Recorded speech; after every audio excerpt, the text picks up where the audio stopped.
So good morning, everybody. I'm Raffael, as Shur just introduced me, and I do visualization. So that's what I want to take you through in the next 30 minutes, a little bit of what's going on in visualization and big data. When I read some of the statistics out there, and this is a report that's already a year old, but I'm sure you have seen this, the Mandiant report, these numbers really scared me. I'm sure you have seen either these numbers or similar ones. But the fact that we can't find hackers in our corporate networks faster than these numbers here, they're in your network for 229 days on average before you find them, that just shocked me. So I think these guys need to probably deploy some honeypots to find these hackers earlier or do something about it. What also really scared me is the number of 33% of the victims, they discovered the breaches themselves, and in 2/3 of the cases, someone else came about and said, hey, by the way, you got hacked. So maybe someone running a honeypot somewhere suddenly gets attacked by this corporation because they were infected, and they're going to notify them, hey, something is wrong here. So it seems like something in cybersecurity is not working. So let's have a look at what's going on. Well, one of the things that I found is that in all of these cases, if we actually looked at the log data that these companies collected up front or while things were happening, generally the data actually had the incidents in there, and we could have found them if we knew how to look at the data. The problem is that most of us are probably looking at something like this, and it's really hard to say what's really going on in this data right now. Well, in some cases, you can move on and maybe use something like this, where you start visualizing your data, and you try to find the attacks that way.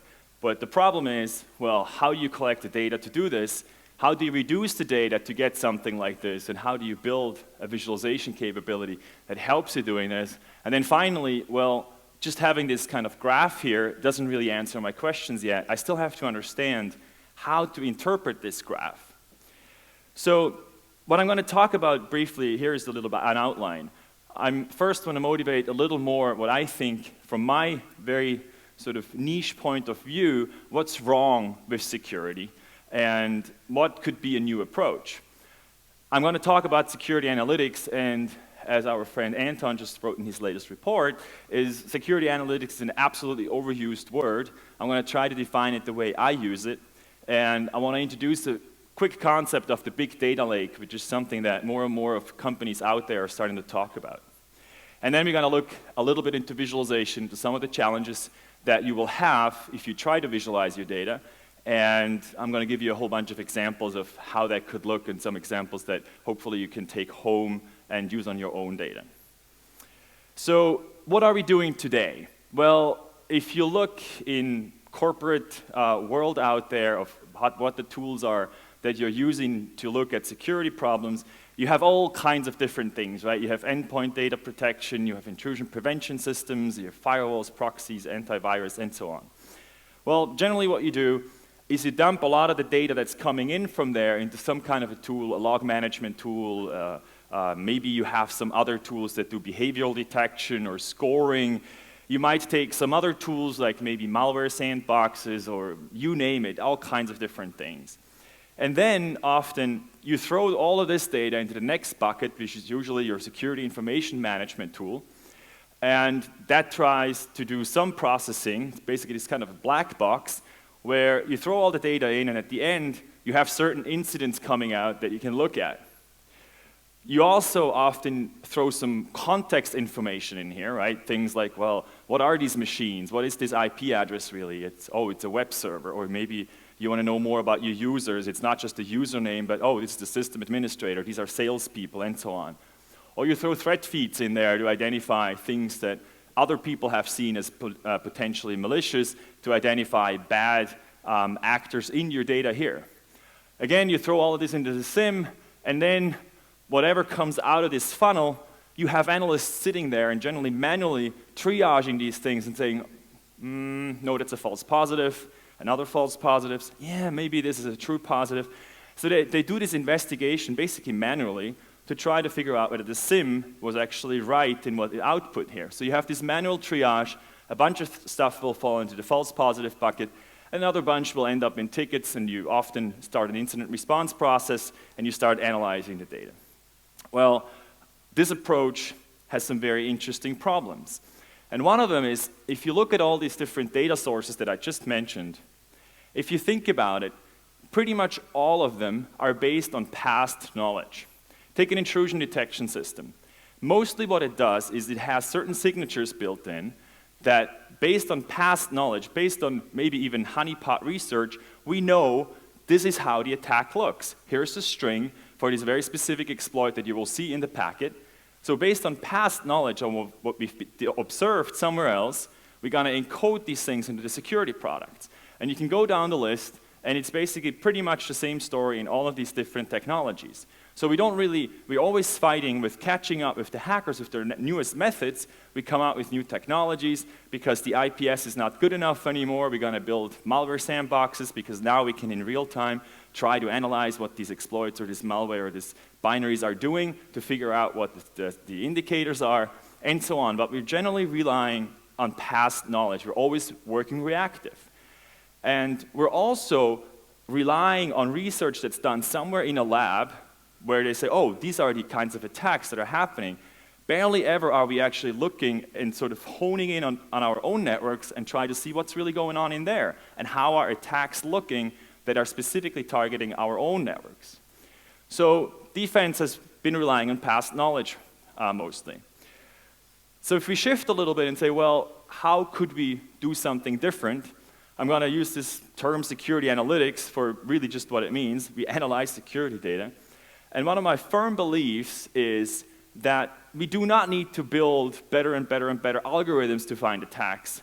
But what we really should try to do is enable analysts, the smart people in this room, you guys, to look at the data more efficiently.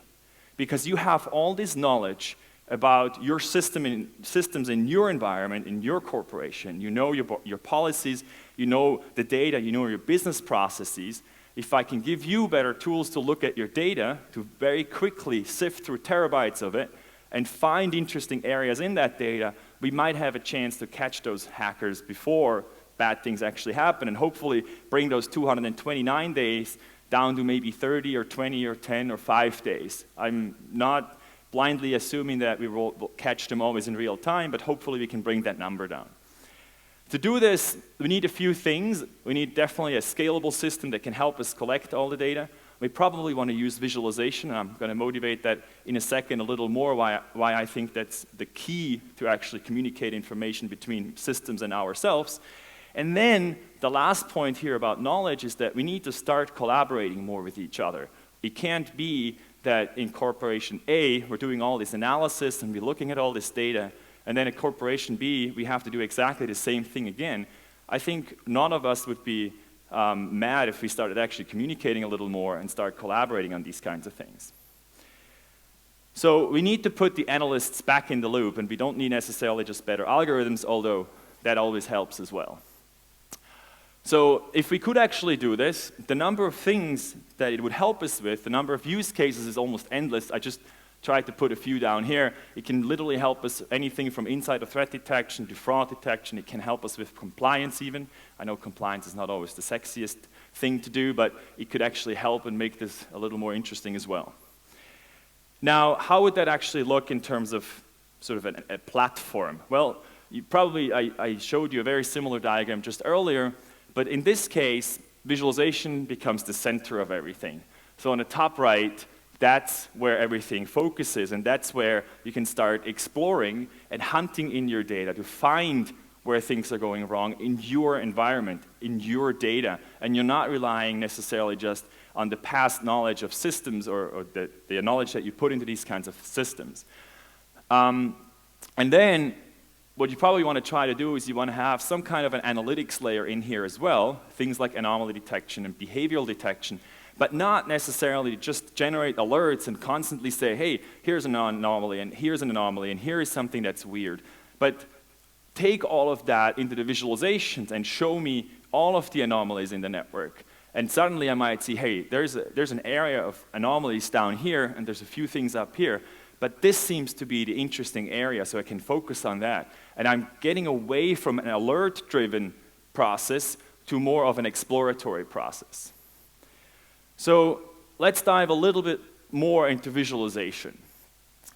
When I talk about visualization, to set the stage a little bit, there's usually two areas. One of the areas is presentation and communication of information. That's often if you take a visualization like a line chart or a pie chart or maybe something a little more complicated and you put it into a report to give to someone to communicate something. Or you look at dashboards, sometimes they're in real time. That is really data presentation. What I'm really interested in, though, is the right-hand side, where we discover data. We take a large amount of data, throw them often into some more complicated visualizations, and then let you explore and sort of dive in and find and understand the data and what it's about. And that's really the area that I'm focusing on a little more. Now here's a quote of an organization I was working with that said, you know, there are 1,000 ways that someone can steal information or attack a system or intrude into systems. If we knew how, if we knew all these things, if we had enough intelligence from, for example, this community, we could actually prevent it, but the problem is we don't really know that. So visualization can help us find that one way that people actually got in or are about to get in. So here's an example, sort of a simpler example of a data visualization. What you see here is over time, so from left to right you have time. Assume this is a day. It starts at midnight and goes to midnight the next day. Every row in here is a user. So what you see is every square is the amount of activity that you saw per user per half hour or something like this. The brighter it gets in here, the more activity I had from this user.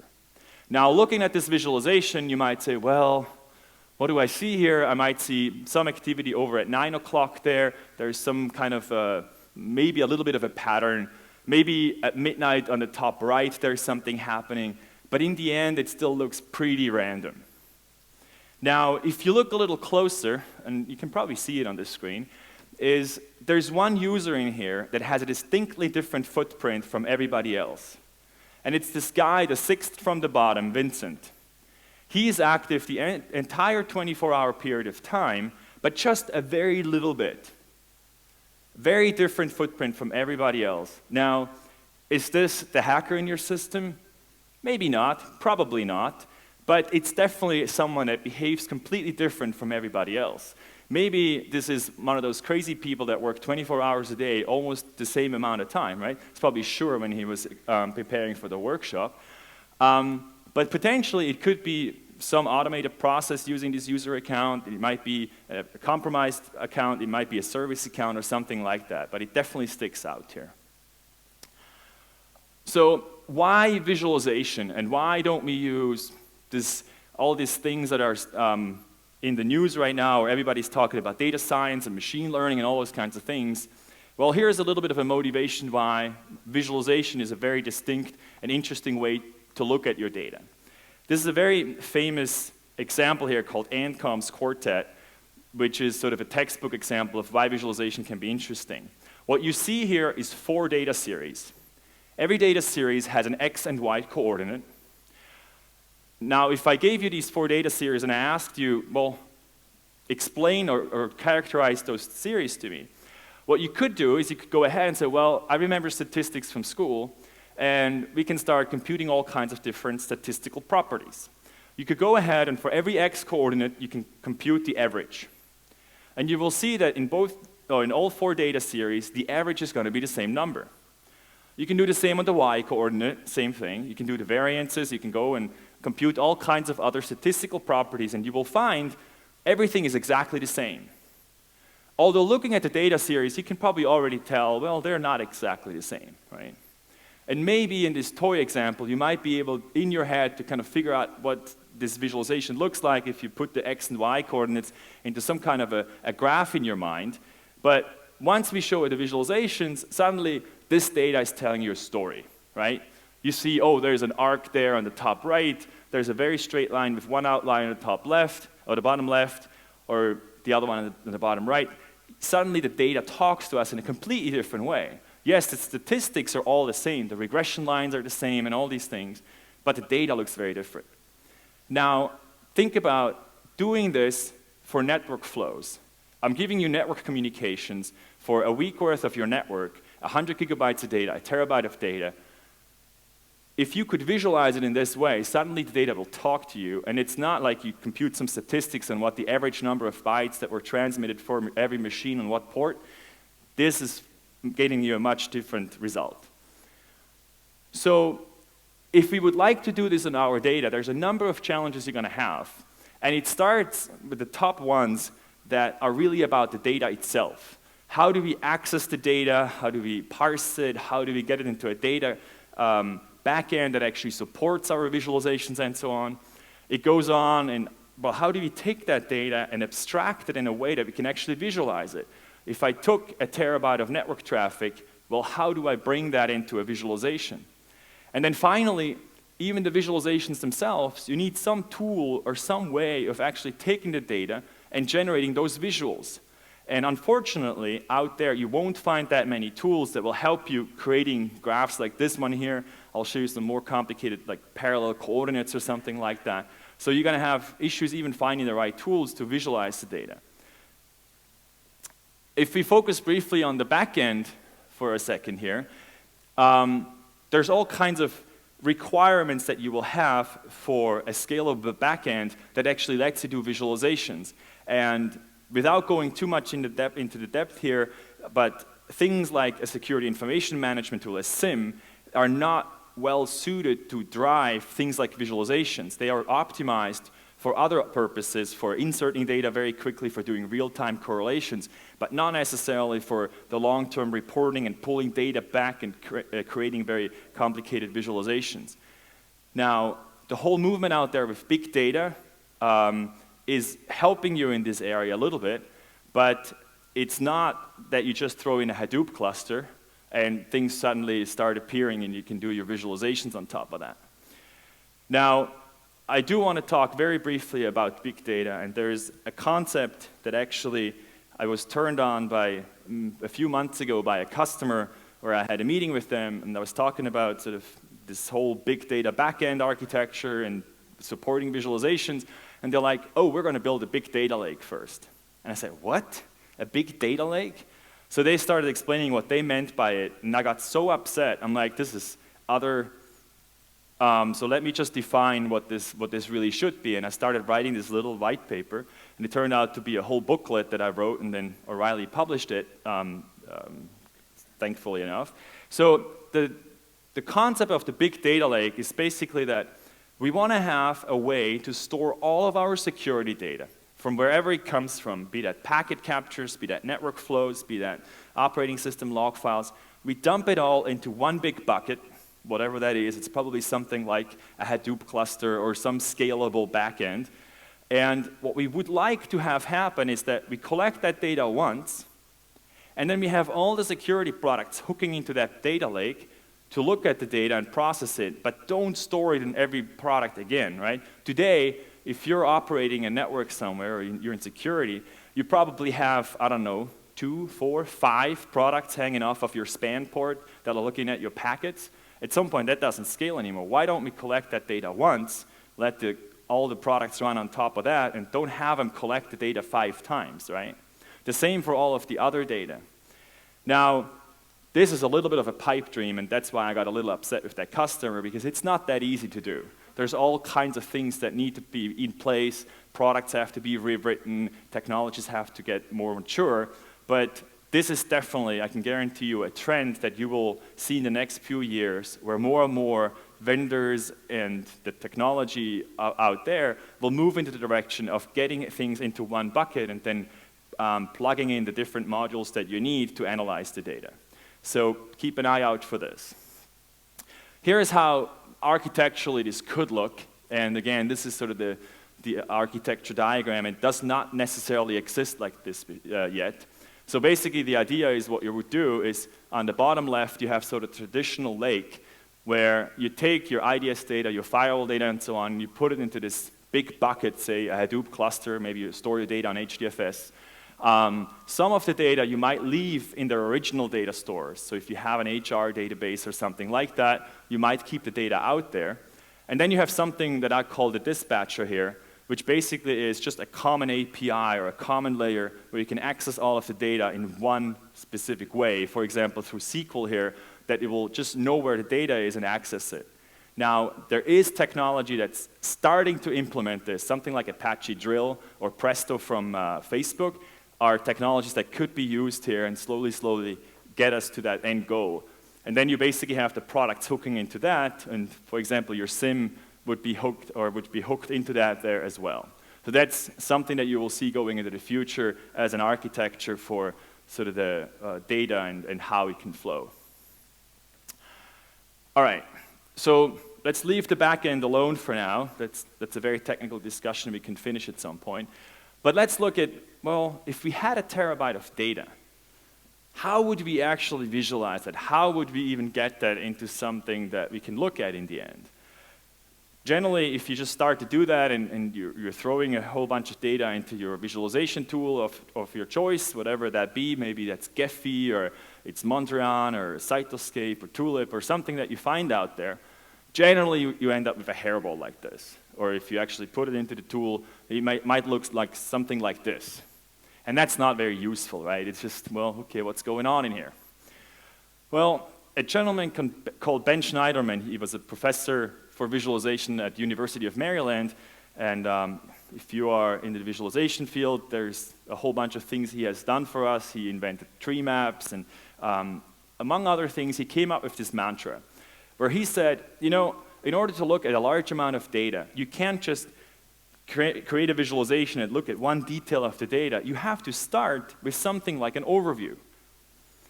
Once you have an overview, you can play around, and at some point you might find an area that's interesting. You start zooming in there, you filter things out, and then you look at some detailed area in your data. You might move around in there, you might move a little back out, and you zoom back in. And at some point you find an area that's interesting. And you're not done at that point, because generally the visualization will show you one aspect of the data, like here, for example, how different machines were communicating. Well, at some point, if you find that interesting pattern, you want to go back to the original data, to your packet captures, to your firewall data, your proxy data, and look at the raw records to understand what really happened. And what that means is that we need a system that supports all these three different steps, right? We can't just have a system that has aggregated information or summaries. We, in the end, still need the detailed information to make sense of things. It's kind of like the intrusion detection alerts. They're almost useless by themselves. We often need the packet captures to verify what really happened in those alerts. Now, what I like to use for the overviews, you could use something like a very simple bar chart over time, like a histogram, or you can use line charts. But they're very one-dimensional. It's not very much information they have. So I like to use these heat maps like I showed you before, and then scale them up to much larger volumes. But they're really well suited for that kind of overview visualization. Now, let's have a look at some examples. Anyone recognize this, by the way? Einar does. So these are all the people that work here, probably. So this is in Norway somewhere in a very secure facility. So let's look at a couple of examples of visualizations. The first one here is, I want to motivate a little bit why, if we just took, for example, network flows and we look at IP addresses, I could show you a diagram of this is how machines communicate with each other, right? IP A talks to IP B and so on. And you end up with something like this here, where you have the sources and the destinations and how they're communicating, and it's kind of gray and boring. Well, if we took something that I call context, or a little more information about these machines, like what their roles are, how critical they are, maybe what their location is, and we start coloring this, suddenly the graphs become more alive, and if we zoom in here a little bit, we might actually start seeing interesting patterns in here. What you see here is all the squares are sources, so these are machines talking to other machines. The circles are the destinations. The sources are colored by the role of the source user, so salespeople, finance people, and HR, so dark blue, light blue, and green. And then the circles indicate the destination machines, and I use the color scheme here to indicate whether something is a policy violation or not. And this is just a configuration you can make. Now, just looking at this graph, you will probably see a few interesting things right away, where you have a whole bunch of sales and finance people here using one machine, but there seems to be two of the finance users that have a couple other machines in here that they're using. That sticks out right away and might be something we want to look at. There's a third one that probably sticks out right away, is on the top left there, where we have a number of finance people using a couple of machines, and there seems to be the salesperson using one of the finance machines. And that sticks out as well. Now, is any of this malicious? I don't know, but it's definitely different. It's something that sticks out. There's users that behave differently in these cohorts of other users. Maybe that salesperson over there is the VP of sales, and he does a lot of finance-related activities on the financial system, and that might be absolutely normal. But it's something we can quickly verify. In midst of hundreds of thousands of log records here, we can very quickly look into that. I'm giving you one more example here, a little more complicated if you want, but if you have, say, some kind of a web service or some kind of an application you're running, and you want to monitor logins, maybe password resets, or failed logins, or failed signups with wrong email addresses, or whatever it is, a lot of these things where you have humans interacting with your websites, you will find behaviors like this here, right? They're not just sort of flat baseline, but in the course of the day, you will have these sort of curves that happen because users get more active in the morning and then they kind of go away again maybe at lunchtime or at night. You have some kind of a periodic behavior.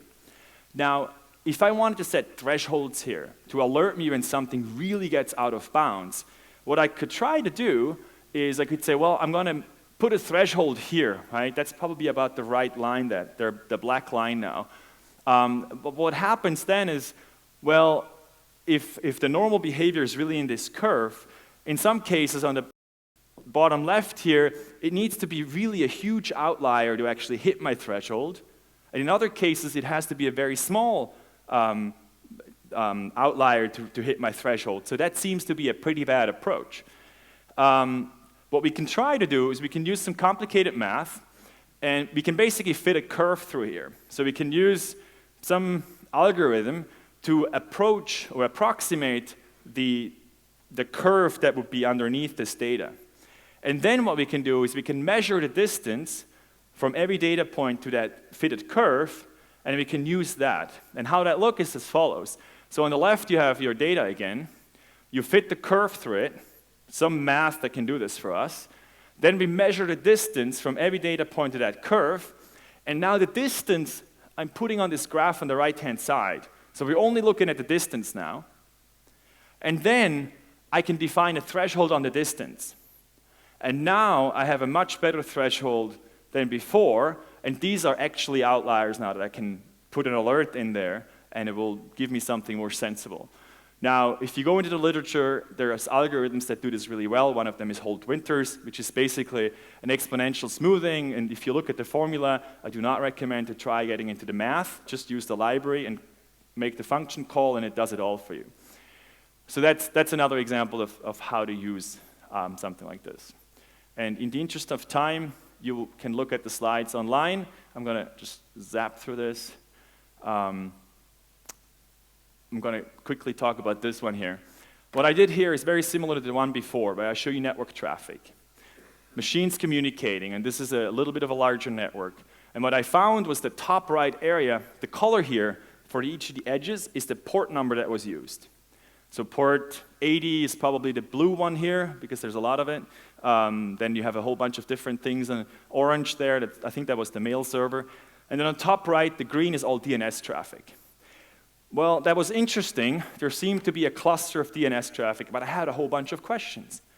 Well, is it really only green in here? Or is there something underneath that that's not port 53? I don't know. Maybe there's hidden edges underneath, right? I don't really know that. What's the time behavior of this DNS traffic and so on? So this visualization didn't really answer that for me. So I had to expand it and add a second bar chart here in this case where I show the port numbers, and they're linked together. So if I select something here, I will see the selection in the port numbers on the left-hand side, and I can start investigating this graph. So what I'm trying to show you here is often the problems you're going to run into with visualization are not technical ones of, oh, how do I visualize this amount of data? But it's more of a user experience. I want to investigate this thing, and what do I want to do with the data? How do I want to look at it when I have this first view? How do I zoom in? What are the other pieces of data I want to look at? So then you get into these kinds of workflows and how do you actually start drilling into this kind of data. And at some point you might even want to use something like this, where you have a parallel coordinate, where basically you have 3 axes here. On the left-hand side you see the source address, then you have the destination address and the source port here, and you start seeing certain patterns in here. But in the interest of time, if you're interested in all of that, you come to my workshop tomorrow. I hope you already signed up because I think it's actually full, where we're going to talk a whole day about big data and visualization. There's a community out there called secvis.org. Go to the website, join the conversations there. And if you miss the workshop tomorrow, come to Black Hat, and I'm teaching a 2-day workshop there. And with that, I'm going to stop. Thank you.